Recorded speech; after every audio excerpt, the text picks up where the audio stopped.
I'm Marc Strassman, host of Second Life Inquirer on the Air. Join us for a live taping of our show every Monday at 6 p.m. Second Life time in the SL Inquirer Media Center, or catch the latest episode of our recorded shows starting at 6 p.m. the following Friday at www.slinquirer.com. Hope to see you there.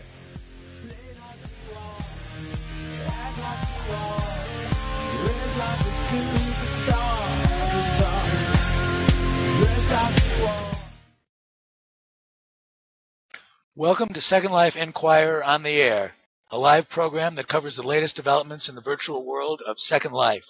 I'm Marc Strassman, reporter and producer at Etopia News and the host of Second Life Inquirer on the Air. It's about 6:30 p.m. Second Life time, or Pacific Daylight Time, on Monday the 10th of October 2011. And our first guest on our program is BatRastard Panthar, who's the creator of Buildables. Welcome to Second Life Inquirer on the Air, Bat.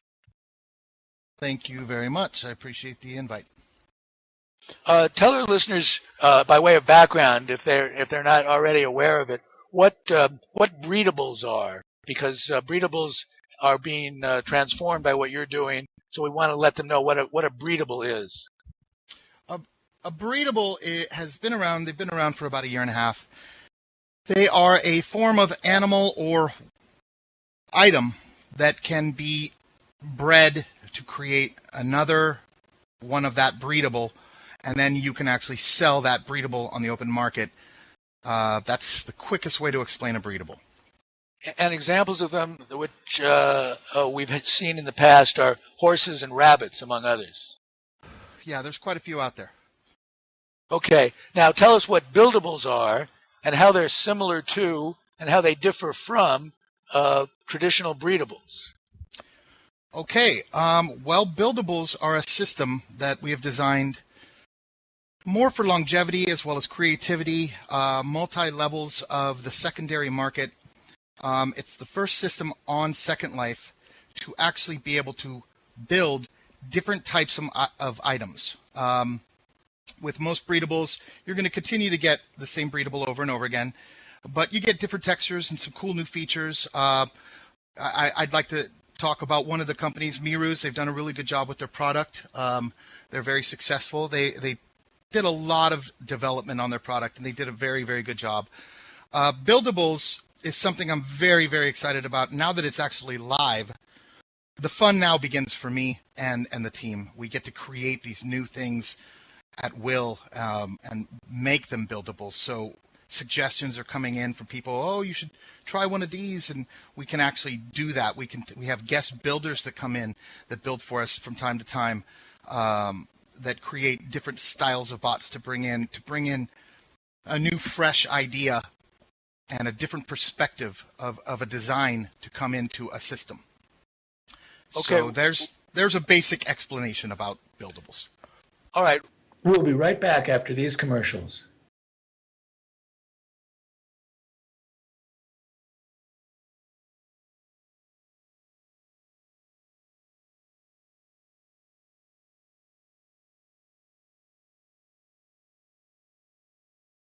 Why don't we give credit where credit is due to some of the people behind the project? Tell us the role you played and the role that other developers have played in developing the platform for buildables. I would love to, actually. Without the team behind me, it would never, ever happen. I came up with the idea of how the system would work, and I'm basically the person who oversees the quality control, or I also help with the scripting. Not the scripting, pardon me. I help with the flaw finding and just figuring out why a problem went wrong and that aspect of it. But I also have to input every bot into the database. And since bots have multiple layers of Rust, there's a lot of Rust layers that need to go into them. I have to animate them, work on the database, the rarity levels, and all of that. That's my job. You know, as owner of SharkClub Gaming and SharkClub Designs now, that's my job. The scripter has been on Second Life for about 5 years. Very incredible scripter. This guy he can find a flaw in a 40,000 line script in about 2 minutes. It's pretty amazing. His name is Shane Nielsen. Without Shane, the guy's, this product just doesn't happen. He was very patient. He's an amazing person to deal with, and he's just phenomenal at what he does. He's designing something that's never been done like this is really testing on somebody's patience, so he's been really good at it. The person who designs the bots, his name is Aries Westland. He is the sculptor and an amazing texture artist. He is one of the best texture guys on Second Life, in my opinion. Very awesome person. I work with him on designs of different ideas of, maybe like a camo series or a gold series, and then we work together on designing that. But he just spends many hours working on textures and sculpts, and without him, the creativity of this could not happen. So those are the people behind me. Without them, I don't have anything. Tell us a little bit about the timeline. When did you get the idea? How long did it take you to put the team together? How long did it take the team to get the product up and running? Oh, that's a good question. I actually worked with Shane and Aries through the gaming industry, doing some of the games, and Shane and I had worked on some new games. We put out quite a few. And then I brought in Aries as a texture guy I saw the quality of his products were really awesome.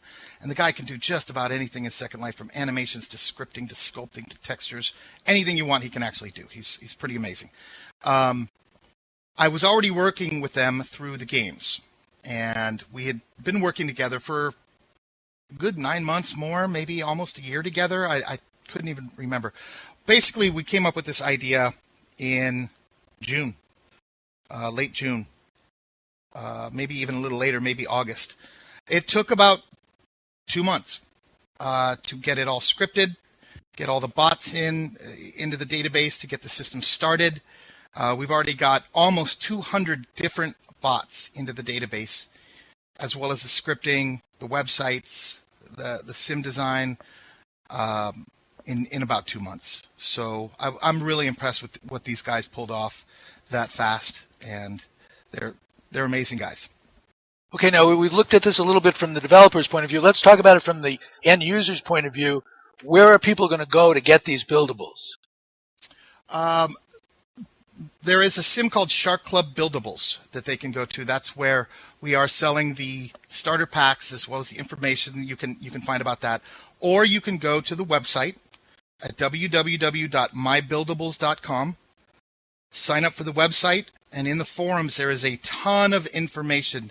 We really ask the users to please read up on the instructions first, because this is a very different system than what they're used to with what is out there currently.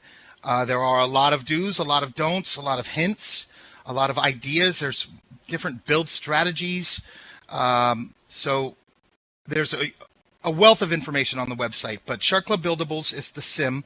There are also some affiliate vendors popping up at many of the big breedable sims now, as well as some of our beta testers. That was their reward for putting up with beta testing. We gave them vendors instead of giving out a bunch of free products to make it an unfair advantage to the public when they did get in. We said, here you go. You know the product. You are now a host of a vendor. You're knowledgeable about the product, so you can actually answer questions. So there's quite a few places around Second Life you're going to be able to get these very soon besides our sim. Okay, talk a little bit about the pricing structure. What's a set of buildables going to cost someone? Okay, the pricing structure is priced very according to current markets and very competitive. A starter pack consists of one building pod, which is what you need to build new bots. When you res out your building pod, you're going to get your first 2 starter Raleighs, the base bot. And also in the starter pack is enough oil and power to keep them alive for about a week, and people can decide after that if they want to stay in it, as well as packing crates. You must use packing crates to move the bots, to sell them, If you want to go to another sim, that's the best way to do it. And pack and crates actually work as an updater as well. So that's the base of what is in a starter pack. Your building pod comes with 8 more builds, so you have the ability to build 8 more bots off of that starter pod. That is the base of the starter pack. Starter packs are $24.99 currently, and the response has been amazing so far. That's $24.99 US dollars? I wish. No, 2,499 lindens. Okay, which comes to about $10. Yeah, right around there. Okay. Now, talk a little bit about the genetics and breeding of these buildables. What do you need to make new ones, and what are the procedures according to which you make them? That's a really good question, and I hope a lot of people listen to this so we can get some of those directions out of the way. The system is designed very differently. There are so many different bots and different sizes, different genres, different collectible values of different bots. Basically, what you need to build a bot is the bots mine for materials. They use those materials to build new bots. There are 4 different materials: steel, alloy, silver, and gold. Obviously, gold's harder to get, as we found out in the real life. But once 2 similar bots, you must have 2 similar styles. Take, for instance, on this age, I have a Teddy, a Swami, a Raleigh, and a Grills. The Teddy couldn't build with a Raleigh. You would need another Teddy to build with, or a variation of a Teddy. So once you had 2 Teddys that had 100% of one or more material, they can now be sent to the pod, and they will build for you. If they are not compatible, the pod will actually kick them off the pod and say, nope, you guys can't build. Now, there's another size. There are 2 sizes of bots as well. There are all the regular sizes, and then there are their mini counterparts. And any 2 bots can build any bot within certain, restrictions. There's obviously different levels and abilities to get certain bots. But any 2 bots can build any bot, but only minis can build with minis. But 2 minis can also create a large bot. And this opens up the reason for a secondary market, because you need a specific style of bot to build with. So that's the basis of the way that the system basically works. Are you going to set up a database so that people can find out who's got what kind of bot that they might need? The users are already actually doing that through sellers groups, and they're starting to learn the terminology of ways to, this is what I have, this is the XP, this is the materials. They're already learning the terminology, and I'm really thankful for that. So they're understanding how to sell their bots. The secondary market has already done pretty well in just the very, very short time that we've had these live. So on that one. Sorry. Okay. Yeah. What's been the response overall so far? I cannot even thank the users enough. The response has been phenomenal. And as they're opening up new bots and seeing some of the variety and the texture work, the response has been amazing. I am so thankful to the users for their comments. They're loving these things. And I forgot to mention, you can actually talk to our bots. They will actually learn from you. They will learn if you tell them about yourself. They'll remember this. And there's, this is an AI that is pretty well known on Second Life, but was the first time it was ever used in some sort of a breedable, buildable, whatever you would like to call it, situation. And people are really loving that because the bots actually learn to respond more intelligently if you talk to them more intelligently. And that's an amazing feature. But yeah, the response it's just, thank you guys so much for the response, and I'm looking forward to what we can offer you guys up in the future. How does the input of information about yourself take place? Oh, you can just walk up to a bot and say, hello, my name is BatRastard. And the bot will respond, hello, BatRastard. And if you ask him again, hey, what's my name? He'll say, you just told me your name's BatRastard. In voice or text? Actually, I don't use a specific viewer, but I guess in certain viewers, they do respond with a voice. I use Phoenix, so I've never really heard them respond on voice. But I found out that they do respond with a robot voice. One of these days, I'm going to try one of these other viewers just to hear the bots talk. But they respond in text for most users that don't use those alternate viewers. Okay, we're almost done. Tell us about what you see as your role going forward to further the goals of the operation. Will you be creating new bots? Will you be overseeing the overall ecosystem? What do you see as your role going forward? That is the fun part about this system. Now that it's live, we get to create whatever we want and put it into this system. We can make any kind of buildable we want, and that is where the fun really begins. This system is really designed for longevity, creativity, bringing in different genres of collectors, people that like certain colors. We've got whole lines of bots for them. We've also wanted to make a few social statements with these. Like one of the things I'm going to do is we are creating a green energy line of power sources. Hopefully that's going to come in the next couple weeks to a month, where, it might cost a little more, just like in real life. It costs you more to, get solar panels for your house, but in the long run, it's going to save you a lot of money on power. We're trying to do that with different sources of energy through green energy sources of power like solar and wind, and just put that idea out there. We've also got recycling machines that help recycle bots to keep the population control down a little bit, and that's another way to get special bots sometimes. And putting the idea of recycling out there, and really just trying to use the system to create some awareness. We're going to have some special bots that we do from time to time that we'll sell, and only for charity. We will not sell bots on the secondary market. We will not sell against the users or the customers. This is a market for them.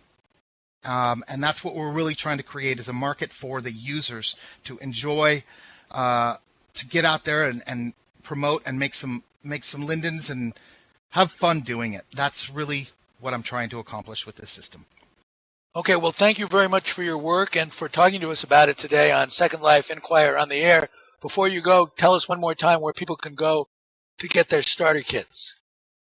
You can go to SharkClub Buildables is the name of the sim, or you can look under my profile, BatRastard Panthar, Panthar, and I have a link in my pics. Or you can click on a bot and look up Shane Nielsen's profile, and he's also got a pic with a landmark to the sim.